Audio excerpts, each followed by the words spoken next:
समय पहले एक गांव में आदित्य और भावना नामक पति पत्नी रहते थे। उनका चित्रा नामक एक सुंदर सी बेटी थी। वो एक छोटी सी घर में रहते थे। आदित्य एक बहुत नेक इंसान था और जितना उसके पास था उतने में ही खुश रहने वाला था। वो पानी पूरी बेच के आए हुए पैसों से ही अपने परिवार की देखभाल करता था। हर रोज वो सुबह उठ के पानी पूरी बना के बेचने जाता था। पानी पूरी, स्वादिष्ट पानी पूरी। एक बार खाना काफी नहीं होता है, बार बार खाने का मन करता है। 10 रुपयों का एक प्लेट, आइए आइए। ऐसे पूरी गांव में जाते हुए बेचता था। उसके बनाए हुए पानी पूरी स्वादिष्ट रहने पर सभी लोग वहाँ खाना पसंद करते थे। रोज की तरह वो एक दिन पानी पूरी बेच के अंधेरा होने पर वापस घर जाते रहता है, जब उसे रास्ते में कुछ लोग भागते हुए नजर आते हैं। उसके पलक झपकते ही वो लोग गायब भी हो जाते हैं। कौन थे वो लोग? क्यों भाग रहे थे? और इतने में ही कहाँ गायब हो गए? ऐसे वो अपने आप में सोच रहा था जब उसे रास्ते के बगल में एक सूटकेस दिखाई देता है। ये किसका सूटकेस है? शायद किसी ने खो दिया होगा। सुबह मैं इसे जमींदार को दे देता हूँ, वो इसको उसके मालिक तक पहुँचा देंगे। ऐसे सोच के वो सूटकेस अपने साथ अपने घर ले जाता है। आदित्य की पत्नी उस सूटकेस को देख पूछती है, ये किसका सूटकेस है जी? मुझे नहीं पता, आते समय रास्ते में मिला था मुझे। क्या है सूटकेस में? नहीं, मुझे नहीं पता, मैंने देखा ही नहीं। अच्छा, तो फिर रुकिए, मैं पहले ये देखती हूँ कि इसमें है क्या। और ऐसे सूटकेस खोलती है। सुनिए, इधर आके देखिए तो, इसमें है क्या? हाँ, क्या है? पास आके देखने पर वो सूटकेस हीरे, मोती और सोने से भरा हुआ था। देखा आपने? कितने हीरे, कितना सोना है इसमें। अब हमें तब भी वापस मेहनत करने की जरूरत ही नहीं पड़ेगी। भावना, ये सूटकेस हमारा नहीं है, किसी ने खो दिया इसे। कल सुबह इसे जमींदार के हवाले करने इसे लेके आया हूँ। तो आप क्या इसे जमींदार को लौटाएंगे? हाँ, मैं ये स्वीकार नहीं करूँगी।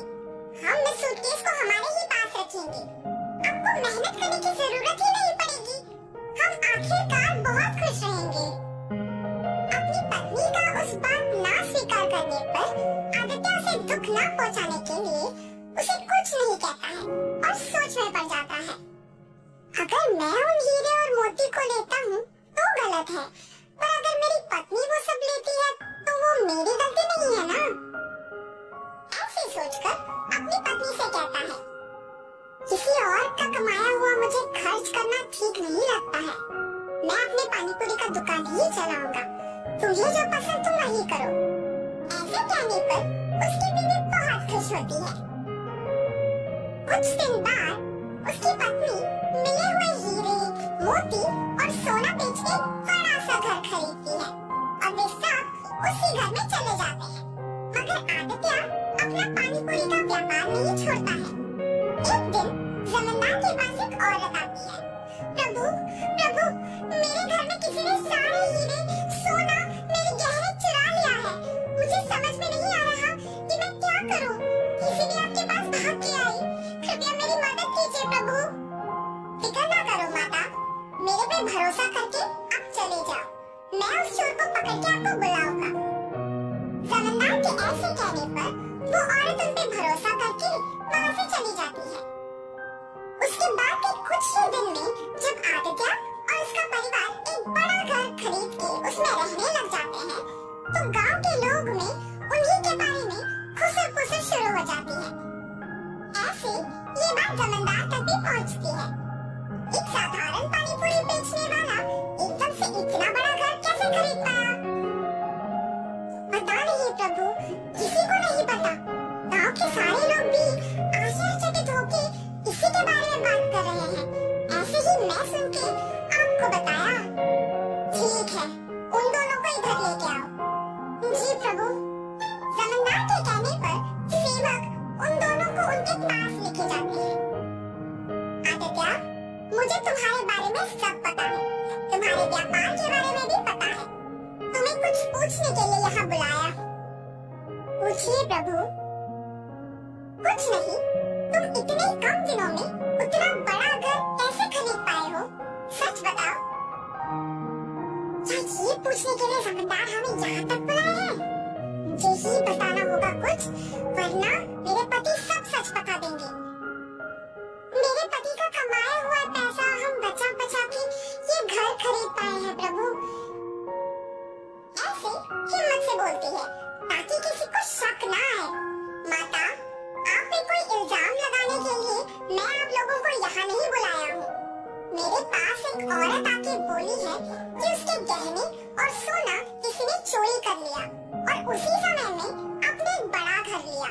हालात मुझे आपसे इसे पूछने पर मजबूर कर रहे हैं, तो सच कहिए कि आपको इतने पैसे अचानक कहाँ से मिले? अगर मैं अब भी चुप बैठूंगा तो वो एक बहुत बड़ी गलती होगी और उस औरत के दुख का कारण मैं ही हो जाऊंगा। ऐसे सोचकर आदित्य जमींदार को सच बताने का फैसला करता है। मुझे क्षमा करें प्रभु। और ऐसे जो कुछ भी हुआ वो प्रभु को बताता है और तुरंत वो गहनों वाला सूटकेस उनके हवाले कर देता है। तुम्हें अपनी गलती का एहसास हुआ है और तुमने सच बता के और ये गहने ला के वापस कर दिए। इसीलिए मैं तुम्हें अपनी पहली गलती के लिए माफ कर दूंगा और दंडित नहीं करूंगा। लेकिन याद रखना आदित्य, गलती ना करना जितना जरूरी है उतना ही जरूरी है गलती करने वालों को रोकना। ये कभी मत दोहराओ। जमींदार के माफ करने पर आदित्य उनके कृतज्ञ होता है और वहाँ से चला जाता है और जमींदार उन गहनों को उस औरत के हवाले कर देता है। आदित्य हमेशा की तरह अपनी पानी पूरी का व्यापार करता है